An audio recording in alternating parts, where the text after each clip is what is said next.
The Islamic State may be the wealthiest terrorist organization the world has ever seen. So the idea of cutting off their funding is a very difficult task. But is it the only way to finally destroy them? Former terrorism finance analyst at the U.S. Department of the Treasury, Dr. Jonathan Schanzer. Good evening, doctor. Not only did the president's representative say this morning that we were part of a 65-country coalition, but he also said we're working to cut off ISIS's finances. Do you buy that? Well, look, I think we are doing what we can, but it won't be enough. In other words, we're bombing ISIS oil installations, and we're trying to attack some of their funding from other outside Gulf countries, for example. But what the president and his spokespeople neglect to mention here is that more than 50% of ISIS' significant finance comes from the plunder and tax of the territory they control.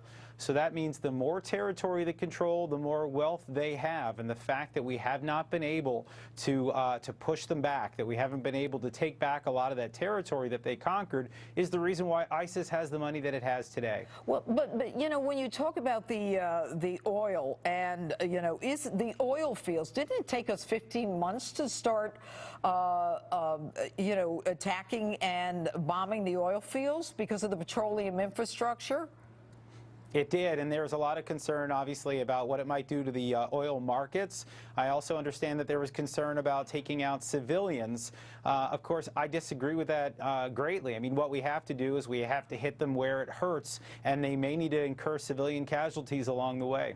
All right, but, you know, when you talk about all the money that they're making from taxes and, you know, from the people who live in the lands, they started out by going after those banks in Mosul. They came out with about more than $500 million, and now they're making $500 million a year from the oil fields. And yet it was only a few months ago that we started bombing the oil fields. That's right. And, you know, you have to, I mean, you're exactly right. What we've been doing is we've been slow to getting around on all of these issues. There are other things, by the way, that I don't think we've done a good enough job on. There's antiquity smuggling that's coming out of ISIS-controlled territory.